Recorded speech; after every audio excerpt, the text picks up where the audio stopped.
question. Hey, Junpei! The hell are you doing? Let's move! Santa's voice echoed in from the hall outside. Right, okay, I'll be right there. Junpei turned on his heel and left the quiet, somber room. Huh? Oh, freaky.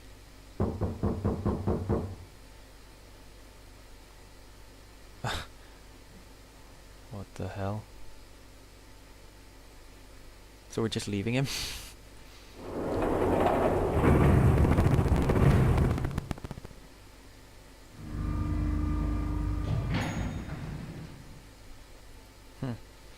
They took the elevator up to C deck. No, seriously, why? Why did they just show me a person knocking on the coffin? Instead, they headed back toward the main hall and the central staircase. It didn't take them long. Junpei found Seven and Lotus waiting for them. It was Clover. They didn't look happy. We've got a problem. Clover is gone. Junpei and his three companions looked at one another. He turned back to Seven and Lotus. What do you mean, gone? Santa, Ace, and June had their own questions to ask. When? Why? You two went to door 1 with Clover, didn't you? Seven and Lotus responded as the best they could. Yeah, we went through the door together, but Clover barely spoke to us. She just did her own thing the whole time. There were 4 rooms on the other side of the door number 1. She wouldn't let us into the 4th room. She just said, I'll take care of this one, and shut the door. She must have blocked it with something on the other side. We waited for a while, but Clover didn't come out. We called for her, but she didn't answer. So I kicked the door down, and we went into the room. But it was empty. Clover wasn't there. There was a door on the other wall, and it was open. We figured she opened the door and left by herself. We ran after her, of course, but, well, obviously we didn't find her. You figured that much out. Clover's gone. Junpei thought for a moment. When did this happen? We got here just before you. You certainly have excellent timing. So you haven't searched anywhere other than near the staircase? No, we haven't. Finally, Ace spoke. His voice had an edge of resolve and concern. Very well then, we best separate and look for Clover. We haven't much time left. Let's begin. There were quick nods all around, and the 6 remaining players spread out.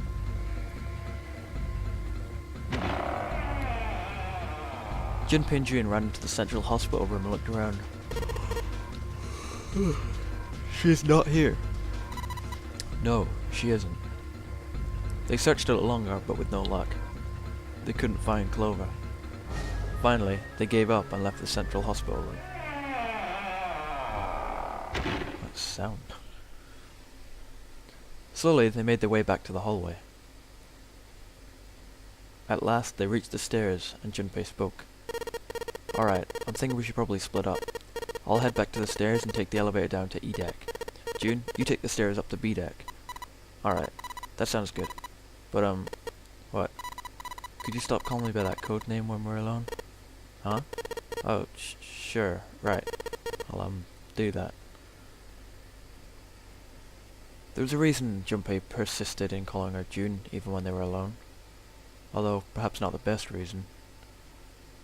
He was embarrassed to call her by the nickname he'd used when they were children. Canny. 9 years ago, it came naturally after all, they were children. But now that they were adults, it felt strange. Regardless of what he might hope for, to call a woman he wasn't dating by such a childish nickname felt odd to him. Of course, to call her Ms. Kurashiki would be even more awkward, and simply Kurashiki would seem a little brusque. And although he couldn't put his finger on why, it felt somewhat forward to call her Akane, when he hadn't seen one another so long. In short, it was simply easier for him to call her June and leave it at that. Alright, I'm going then. Yeah, be careful. Canny. June, or perhaps more appropriately Canny, blushed and smiled. You be careful too, Jumpy. Yeah, got it. Take care. Junpei looked at her for a moment as she ran up the stairs, then turned around and took off for the hallway.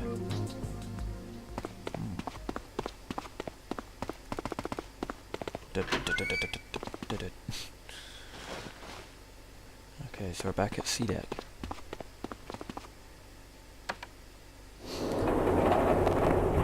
Going down to E deck. So she went through door number 1 and then just disappeared. Surely she's dead. Tragedy always strikes when one least expects it, but to wait for a man to stand before, striking him down, seems almost crueler than dealing the fatal blow while he lies on the ground. What? A light in a dark place. June's smile had given him hope, both for escape and possibly for something else. It was that hope that raised his spirits just enough that they might soon be fully dashed. He opened the elevator door and there she was. A woman slouched against the wall. Lotus. Junpei felt his blood turn to ice. Her body was limp, her skin smooth and pale as always. What the? Was covered in bright red blood. Junpei felt his chest constrict. He couldn't breathe and his legs began to shake. A slow, cold drop of sweat trickled down. Oh god, this is... That actually sent a chill down my spine just seeing her then. He felt his stomach somersault. Junpei's mind went blank. All his thoughts replaced with endless hissing white. Driven by little more than instinct, he began to walk towards Lois slowly. Each slow movement of his stiff limbs brought him close to her corpse. Finally, he stood next to her. Robotically, he bent down and put his hand against her neck. There was no pulse. No rise and fall of breathing. She was slightly warm. Something, somewhere in Junpei's shaken mind, told him that meant she'd been killed recently. I thought she would have been a killer. She seemed really, survival of the fittest. Yes, Junpei thought his mind slowly returned. She had been killed. Someone had killed her. That looks like a bullet wound to me. There's a deep cut. Oh, okay, deep cut on the left side of her chest. Blood still oozed from her, although clearly her heart stopped beating some time ago. The weapon had been a knife then. Perhaps she had been stabbed in the heart. Once. She would have died immediately. So maybe the one we went down had a gun in a coffin, and another one had another coffin but had a knife in it. But the only other person who had a knife was the ninth man right at the beginning. He exploded. Or did he? He took little comfort from knowing she must have suffered very little. Only then did Junpei notice. Lotus's bracelet was gone. Huh? Lastly, let us discuss how to remove the bracelets. There are only 2 ways to do so. 1. You escape from the ship. 2. Your heart rate reaches 0. In other words, once the bracelet is taken outside the confines of the ship or detects that its wearer's heartbeat has fallen to 0, it will shut down automatically. Was that why the killer had ended Lotus's life? So that they might have the number 8 bracelet? But if that was true, then the killer was whoever wanted the number 8 bracelet. So you can just take someone's bracelet and then use it? Or perhaps more likely, the person who would gain the most by obtaining the bracelet, number 8. Who was that? It wouldn't be 8, because only 2, and 2 can't get it. Though it only just entered Junpei's mind when... Oh! He heard a noise. A sound like a sharp knife cutting through wet meat. It struck him as strange that the noise came from inside his own body. A moment later, the pain hit him. Is it Clover? It wasn't merely pain. There was heat. Extreme heat as well. It felt as though molten iron had been splashed against the side of his body. Finally, his brain made the connection. He had been stabbed. But where? His body was quickly going numb. He couldn't tell where the knife had met his flesh. Given the circumstances, however, he had most likely been stabbed in the back. Literally. Whoever had killed Lotus had now done the same to Junpei as well. Ugh. His voice was little more than a weak groan. With what little strength he had left, Junpei turned his body trying to catch a glimpse of his attacker. Ooh. But as he did, the knife dug itself in deeper, twisting viciously.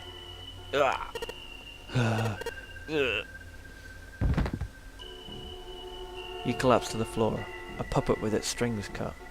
His arms and legs lay where they fell, oddly twisted and awkwardly positioned. Junpei's body was entirely numb. He could feel the blood leaking out of him, but nothing would move. Nothing, save his eyes.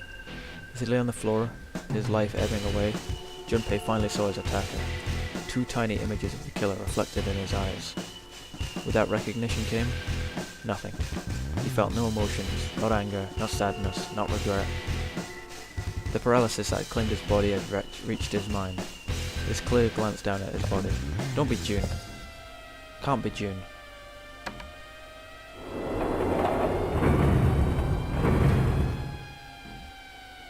Then, without a word, climbed the elevator and was gone. His eyesight began to fade. The world grew blurry and began to dissolve into an empty white fog. The fog crept into the edge of his mind and worked inexplorably inward. Soon, it swallowed up the last that remained of Junpei's mind, and his consciousness left him. There was nothing more. Into emptiness he fell. Into zero. Whatever Junpei had been was gone. Have I finished? Is that the game? Bad end? Seriously? Wow.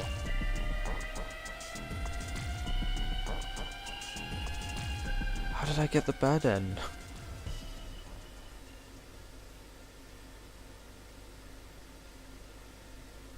You have reached one ending. This game has multiple endings. In order to experience all the endings, you need to save now. Once you've saved, you can restart the game with information you've acquired in this playthrough saved. Once you begin the game again, you can skip through the text you've already seen. Simply press right on the control pad to fast forward through the lines you've already read. Once you reach lines you haven't seen or new choices, it will automatically stop. Memory of Escape has been added on the screen. Memory of Escape enables you to play the stages you've completed. It is recommended to save after this in order to unlock Memory of Escape. Would you like to keep the information gained? If you restart the game, you'll start again. Yes. Wow. Oh, there it is. That's the bad ending. Who killed me though? Memories of the escape. Kitchen. Laboratory, steam engine room, cargo room. But I couldn't make any choices from there, it just sort of happened.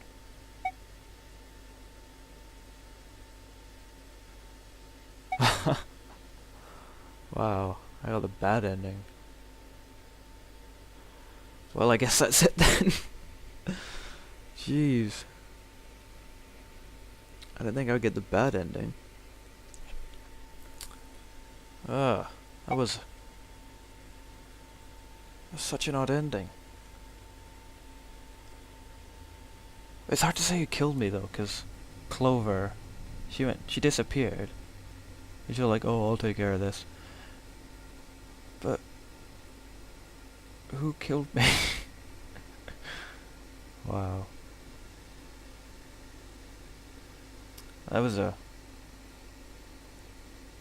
wouldn't say it's a disappointing ending. I mean, obviously, I wanted to know more, like getting off the ship and everything, but but that's the ending I got given, and I don't want to just go back and say, oh no, I don't like that ending, so I'm gonna change it. That's my ending, and I'm gonna accept it. But so many questions. I mean, maybe I'll play through it again sometime and see if I can get a much better ending, but wow, I didn't expect it to end like that. But I heard there's a sequel to this game, something's Last Virtue or something, Last Virtue something, which I will have to have a look into because I do not know anything about that, but I heard it's really good. But if it's anything like this game, then I will definitely have to play through it, because I mean, I really did like this game. The puzzles were really interesting and imaginative. They were all varied, and they're all varied, and you have to do stuff before you can actually do the puzzle, like find objects, and to do that you had to do actual puzzles, and but the whole game of death thing, as I said at the start, I really like game of death. Like, this all reminds me of Kaiji, or I don't know if you heard of the Insight Mill, which actually stars the same guy as Kaiji, not in the anime though. But yeah, you should look into those, because those are really good if you like this sort of thing. But yeah, the whole Titanic theme, that was really was really, really odd. I mean, I love it. I mean, I love the Titanic. It really makes me want to play the Titanic game. But yeah, really good game. There we go. I'll give it an 8 out of 10. I mean, the story was good. The characters are good. The ending, the fact that you get multiple ones is good. I just happened to get the bad one. But since it was like there and there was one after it, I'm assuming I could have died a lot sooner, or I could have got an even worse ending. But yeah, as I said, that's the end I'm given, and I'm not gonna go change it because what would be the point of that? Eh? But yeah, the only thing I didn't like is the fact that even though it's a visual novel and there was a lot of talking, I feel that there could have been some puzzles put in places. You know, like the one with the card. That should definitely have been a puzzle. And yeah. But yeah, all in all, really, really good, solid game. And I can't wait to make a start in the next game, which, by it seems of it, may be the Titanic game, because I've really, really wanted to play that, but we'll have to see. Alright, well, this has been Detective Sadist, playing 9 hours, 9 persons, 9 doors, so that was the end. Goodbye.